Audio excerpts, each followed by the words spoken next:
What's up, guys? I'm showing you guys this brand new Peterbilt 567 that was involved in a huge accident.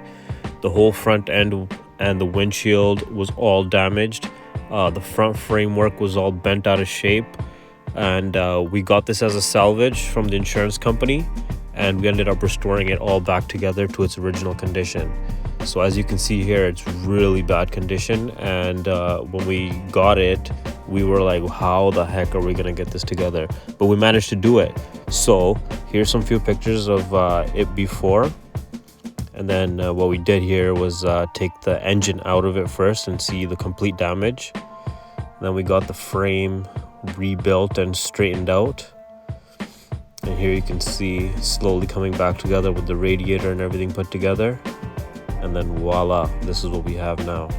Beautiful, back together like in its original condition. This truck is actually up for sale, so if you live in the Lower Mainland, email me or DM me or whatever, and let me know if you guys are interested.